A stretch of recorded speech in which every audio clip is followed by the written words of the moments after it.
Hello, welcome 3ds Max এর নতুন আরেকটি টিউটোরিয়ালে। এনিমোসের পক্ষ থেকে আপনাদেরকে সবাইকে জানাই অসংখ্য ধন্যবাদ। আমাদের সাথে থাকবেন এবং আমাদের সকল ধরনের টিউটোরিয়ালগুলো ফলো আপ করতে থাকবেন। আশা করছি 3D জাতীয় যে কোনো ধরনের প্রবলেম আপনারা সলভ করতে পারবেন আমাদের এই চ্যানেল থেকে।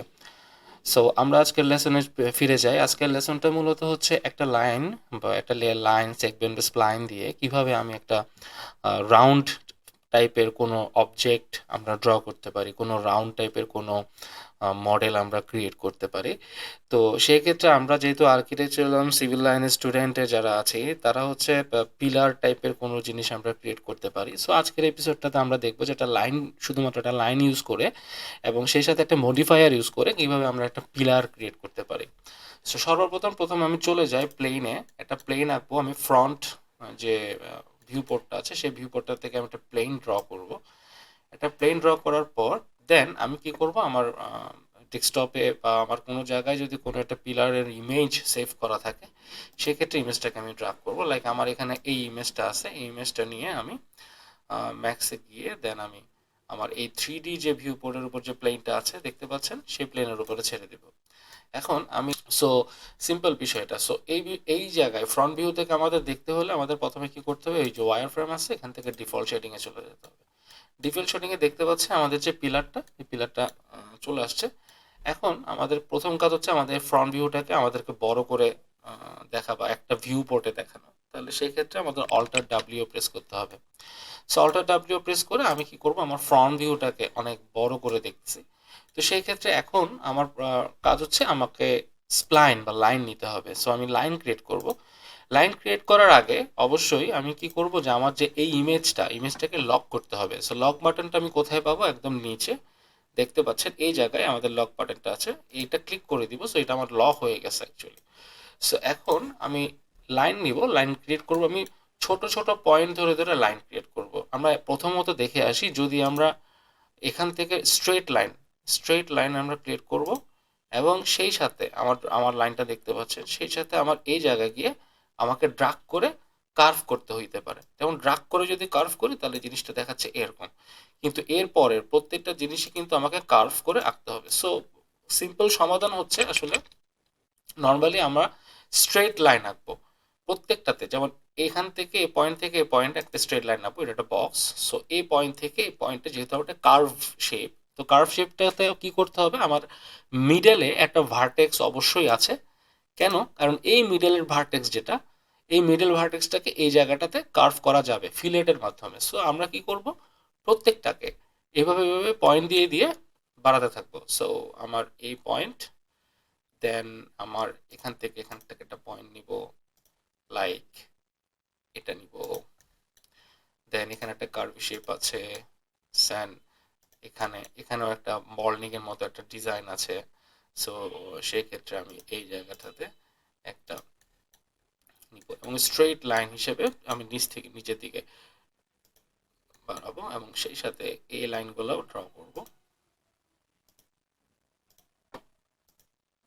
সবগুলোকে স্ট্রেট লাইন হিসেবে ড্র করার পর দেন আমরা খুব সিম্পল একটা ওয়েতে এগুলোকে কার্ভ করে দিব। সো আমার স্ট্রেট লাইন টানার জন্য প্রথমে বলে রাখলাম যে শিফট প্রেস করে আমাকে স্ট্রেট লাইন টানতে হবে। সো আমার স্ট্রেট লাইন এখান থেকে এখানে। সো আমি এটাকে ক্লোজ করে দিব, ক্লোজ স্প্লাইন করে দিব। ক্লোজ স্প্লাইন করার পর মুভ টুলের মাধ্যমে আমি এটাকে ড্রাগ করে এই জায়গায় নিয়ে আসবো। আনার পর এখন হচ্ছে আমার মেইন কাজ, এখন হচ্ছে আমার মডিফাই চ্যানেল থেকে এই ভার্টেক্স যে পয়েন্টটা আছে, ভার্টেক্স পয়েন্ট ধরে প্রত্যেকটা জিনিসকে ঠিক করা। যেমন এই ভার্টেক্সটা একটু অ্যাঙ্গেল হয়ে গেছে, এটাকে আমি ঠিক করি, স্ট্রেট লাইন করি। আমি ঠিক যেভাবে যেভাবে কার্ভ করার চেষ্টা করছি সেভাবে করে আপনারাও করতে পারেন। ধরেন এই ভার্টেক্সটা ক্লিক করা অবস্থায় আমরা চলে যাব এখানে ফিলেটে। ফিলেট এবং শ্যামফার দুইটা আছে। তো শ্যামফার যেহেতু আমাদেরকে কোনো রাউন্ড ফিগারের কোনো জিনিস শ্যামফার আমাদেরকে দেয় না, আমাদেরকে দেয় হচ্ছে ফিলেট। সো ফিলেটে ক্লিক করার পর আমি আমার মাউসটাকে এই ভার্টেক্সের উপরে যখন ড্রাগ করে নিয়ে আসব, দেখেন আমার মাউস পয়েন্টে একটা কার্ভি টাইপের একটা আইকন দেখাচ্ছে। সো এই আইকনটা যখন আমি মাউসটা এখানে রাখতেছি তখন কিন্তু দেখাচ্ছে না। সো আমার ভার্টেক্স পয়েন্টের সামনে গেলে কিন্তু এই আইকনটা দেখাচ্ছে। সো এই আইকনটা দেখাইলে যেটা করতে হবে, মাউসটা ক্লিক করে ড্রাগ করতে হবে হালকা। সো আমি যখন ক্লিক করে ড্রাগ করব তখন আমার অংশটা কি কার্ভ দেখাবে। সো সিম্পল, একইভাবে ক্লিক করে ড্রাগ করব, ক্লিক করে ড্রাগ, ঠিক এইভাবে করে প্রত্যেকটা জিনিসে আমাকে হালকা আমার প্রয়োজন মতো অনুসারে আমাকে রাউন্ড করতে হবে বা ফিলেট করতে হবে। সো এটা আমার ডিজাইনকে অনেক স্মুথ করে দিবে, আমার ডিজাইনকে দেখতে অনেক সুন্দর লাগবে। সো আমার ফিলেট করার আগে এটাকে একটু স্ট্রেট করতে হবে, যেহেতু একটু বেঁকে গেছে। স্ট্রেট করার পর দেন আবার ফিলেট। আশা করছি যে আপনাদের যে ভার্টেক্সের বিষয়টা খুবই সুন্দরভাবে ক্লিয়ার হয়েছে, এবং সেই সাথে আজকের যে লেসনটা, এই লেসনটা আপনাদেরকে নতুন কোনো রাউন্ড টাইপের কোনো অবজেক্ট বা মডেল তৈরি করার ক্ষেত্রে আপনাদেরকে অনেক বেশি কাজে দেবে। সো আমার কাজ প্রায় শেষের দিকে। ওকে, আমার কাজ প্রায় শেষের দিকে।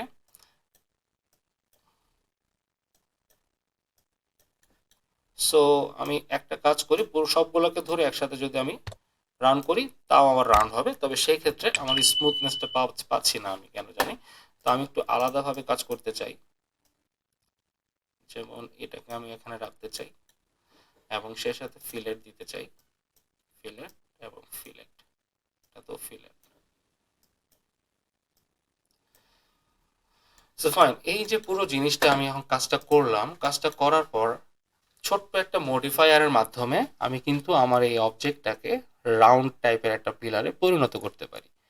মডিফায়ার লিস্টে এই যে লাইন, এই যে সেগমেন্টটা আছে, লাইন যে লেয়ারটা আছে, লেয়ারের উপরে কিন্তু মডিফায়ার লিস্ট। এই মডিফায়ার লিস্টে আমি ক্লিক করে কিবোর্ড থেকে আমাকে লিখতে হবে LATHE,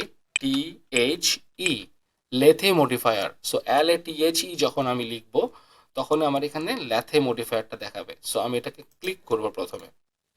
প্রথমত যেহেতু আমার এখানে ফ্রন্ট ভিউতে আছে, আমি আমি একটু ব্যাক করব, একটু অন্যান্য ভিউগুলো দেখব, এবং যে পার্সপেক্টিভ ভিউ আছে সেই পার্সপেক্টিভ ভিউ থেকে দেখার চেষ্টা করব, কজ আমার এটা 360 ডিগ্রি অ্যাঙ্গেলে হচ্ছে রাউন্ড হয়েছে। সো আমার 3D ভিউ পোর্ট থেকে দেখাটাই। সো পার্সপেক্টিভ ভিউ থেকে বড় করে দেখার পর থেকে আমরা দেখতে পাচ্ছি একদম ডান পাশে যে একটা প্যানেল আছে, প্যানেলের মধ্যে ডিগ্রি দেওয়া আছে 360 ডিগ্রি। ওকে, এই 360 ডিগ্রিটাকে আপনারা চেঞ্জ করতে পারি। লাইক 360 মানে কি, পুরোটা একটা রাউন্ড, একটা রাউন্ড, পুরো একটা রাউন্ডকে আমরা 360 ধরবো। সো এটার হাফ কত, 180। সো আমি যদি 180 দেই, দেখেন আমার এটা হাফ পোর্শন দেখাচ্ছে, হাফ।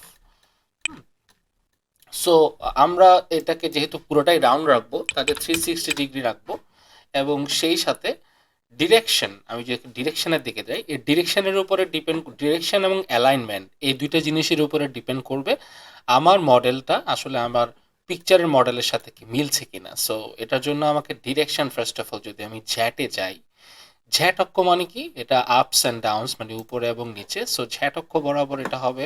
সো আমার অবজেক্টটা আমি এরকম চাইতেছি না। সো দেন হচ্ছে ওয়াই অক্ষ বরাবর দিতে পারি, ওয়াই অক্ষ বরাবরই আসলে হবে। সেক্ষেত্রে আসলে আমাদের অ্যালাইনমেন্টটা মিনিমাম সেন্টারে এবং ম্যাক্সিমাম, তো আমাদের বর্তমানে আসলে অ্যালাইনমেন্টটা আছে সেন্টারে। যখন আমি ম্যাক্সিমামটা দিব তখন সাথে সাথে কি আমার এই পিলারটা চলে আসবে, মানে ম্যাক্সিমাম লেভেলে কি হয়েছে, এটাকে এটা রাউন্ড হয়েছে, ম্যাক্সিমাম লেভেলে এটা রাউন্ড হয়েছে। সো আমরা যখন ম্যাক্সিমাম দিব তখন এরকম, যখন সেন্টার দিব তখন দেখেন একটু আগে যেটা ছিল সেটা অ্যাকচুয়ালি সেন্টারেই ছিল, এবং মিনিমাম একদম মিনিমামটাও দেখাই যাবে না, কাজ এটা আউটার লাইন ক্রিয়েট করে ইনার লাইনে চলে গেছে। সো আমাকে ম্যাক্সিমাম দিতে হবে, ম্যাক্সিমাম দেওয়ার পরে কিন্তু আপনি দেখতে পাচ্ছি একটা পিলার খুব ইজিলি আমরা ক্রিয়েট করে ফেলতে পারলাম একটা লাইন সেগমেন্টের মাধ্যমে। সো আমরা প্রথম বলে রাখি, যে কোনো লাইন সেগমেন্ট দিয়ে কিন্তু আমরা রাউন্ড টাইপের কোনো শেপ বা কোনো মডেল আমরা ডিজাইন করতে পারবো, এবং সেই জন্য আমাদেরকে অবশ্যই এই ল্যাথে মডিফায়ারটা ইউজ করতে হবে। সো আজকের লেসনে আমরা শিখলাম যে একটা লাইনের ডিটেইলিংয়ে কীভাবে আমরা ফিলেট করলাম, এবং একটা বাইরে থেকে কোনো একটা ইমেজকে কীভাবে আমরা 3ds ম্যাক্সে কোনো একটা প্লেনের উপরে আনলাম, এবং এটার উপরে আমরা লাইন দিয়ে ড্র করে কীভাবে একটা ডিজাইন করলাম। সো খুব সিম্পল, আপনারা বাসায় প্র্যাকটিস করবেন। আশা করছি এই টুলসটা আপনাদের কাজের অনেক ডেভেলপ করবে। থ্যাংক ইউ সো মাচ আমার এই এপিসোডটা দেখার জন্য, এবং সবার কাছে রিকোয়েস্ট থাকবে একটাই, সেটা হচ্ছে আমার চ্যানেলটা সাবস্ক্রাইব করে রাখবেন, যাতে নতুন নতুন যে বিষয়গুলো নিয়ে আমি আলোচনা করব সেই বিষয়গুলো যাতে আপনাদেরকে কোনো না কোনোভাবে উপকার করতে পারে। So thanks.